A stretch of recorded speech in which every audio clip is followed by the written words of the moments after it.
In this video I'm going to discuss how by using a single flash gun like this one, you can take your photograph from looking like this to this.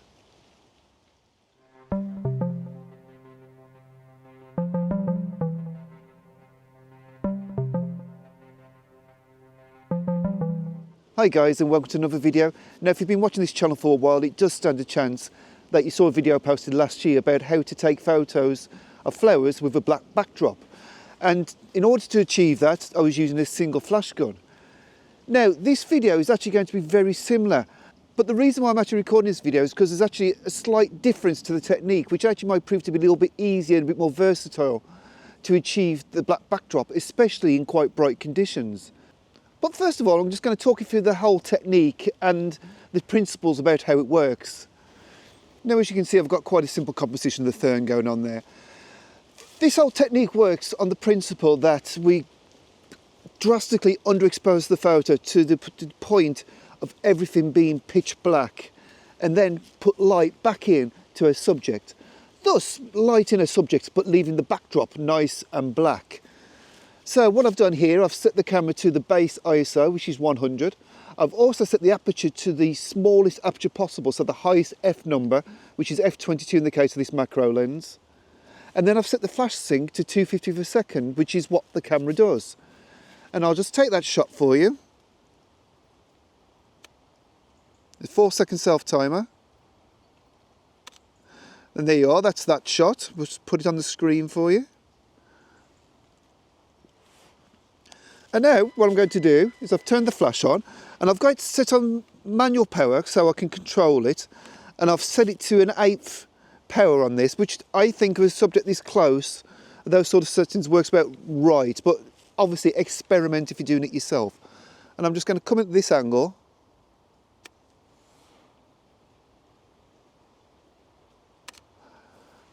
So now if I put that shot on the screen for you, you'll see that we've nicely illuminated the subject, but maintained a nice jet black background. So this is a really simple technique that doesn't require any Photoshop for you to finish it off in conditions like this. But before I discuss the alternative technique, let's have a look at that shot.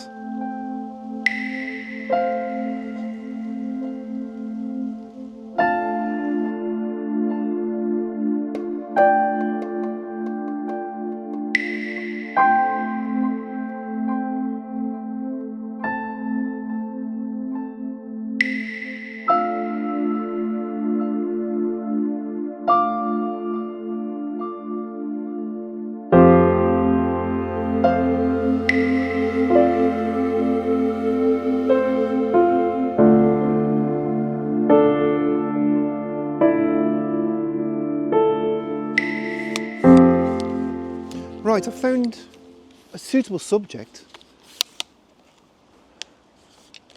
These sort of seed heads on this tree here. Remains the flowers maybe.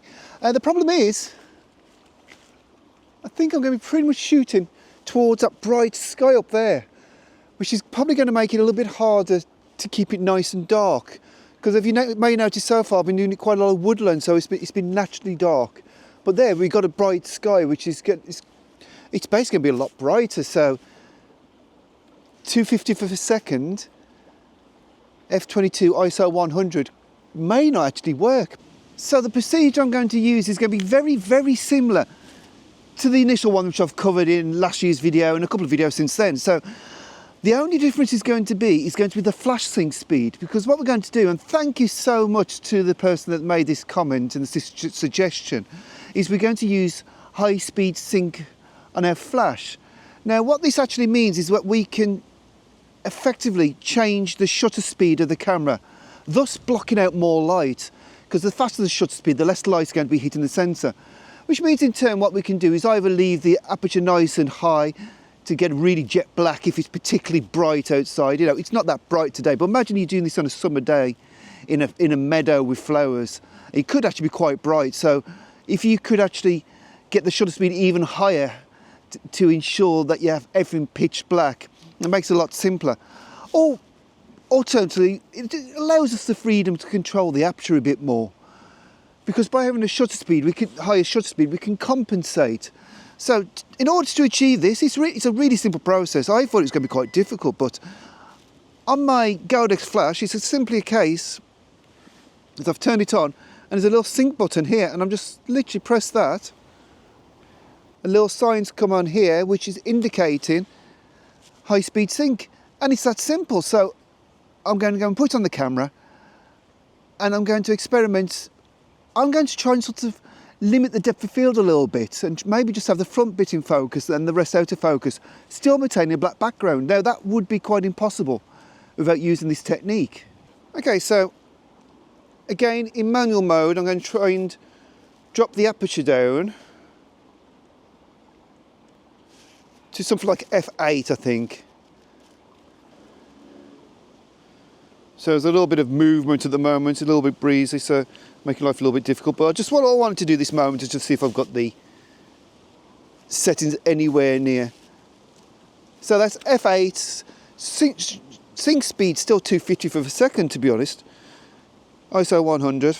And as you can see now from the photo on the screen, we definitely don't have a black background anymore.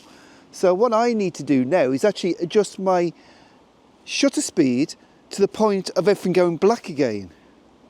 So I'm in manual mode. I'm going to try 2000 for a second. And again, as you can see, it's now black. So now it's just a case of putting the flash on. Now, I put my flash on. You've just seen that the last photo was pretty much pitch black. I'm going to make sure I'm focusing on the front of the flower, seed head, whatever we want to call it.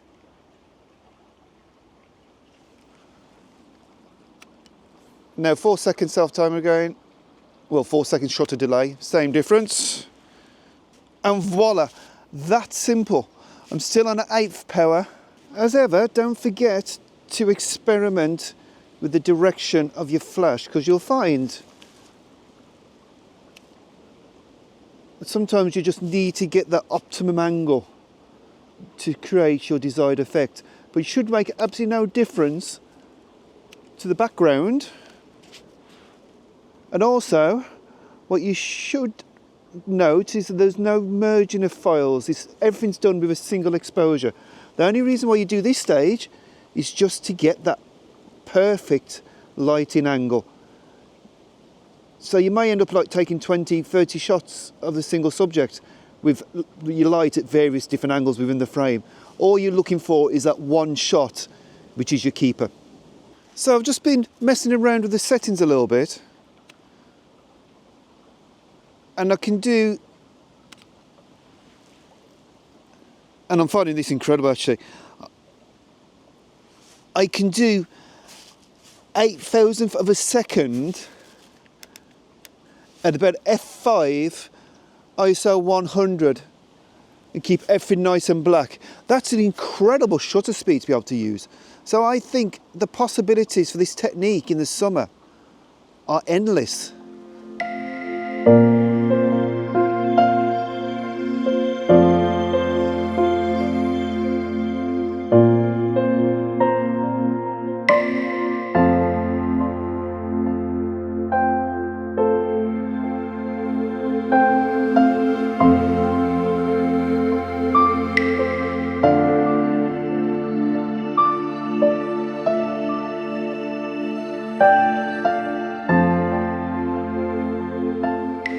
And that's it, guys. So it's only been a short video, but I think because I've discussed this subject quite often over the last year, I didn't want to go too much into it, but I do think using high-speed sync is going to open up this technique to be used for so much more. And I'm really excited about the summer and going out in the middle of a nice summer meadow and using this technique, and I think it'll just allow me to be a bit more creative. I won't necessarily have to have front to back sharpness that's shooting f22. And of course it may help with diffraction, because theoretically shooting in f22 you're more likely to get diffraction. However, I do find when you've got artificial flash it sort of compensates all for it. But you know what, if you can get the maximum image quality from your lens and camera combination, then it has to be a good thing, doesn't it? So yeah, HSS, high speed sync on your flash, does allow you to just take your macro close-up shot exactly the same as you normally would using flash or not flash. Just remember, all you're trying to do is get your settings so that everything is jet black, and then use this flash gun to power some light back into it. Now, one thing to note is I did have to increase the flash power slightly just to get a bit more light, and I suppose that makes more sense because what we're doing is sort of blocking out a bit more light by having the shutter speed up. But yeah, really I was around quarter power for that shot. But as ever, it's just a case of experimenting. It could have just been that it's just a different subject, and really it may have just been a coincidence. That's what I'm trying to say. Anyway, guys, let's say you take close-up photos of flowers and things like that with a black backdrop. Now, if you're interested in doing it with a white backdrop, I did another video last year where I did just that, and I used 2 flash guns to create a white backdrop effect. And what I'm going to do, I'm going to, at the end of this video, put it up on the end screen for you. So if you fancy watching that, yeah, just click on it. Anyway, guys, if you enjoyed this video, please give it a thumbs up. Maybe subscribe to the channel if you haven't. And I'll see you again soon for another one. Thanks for watching.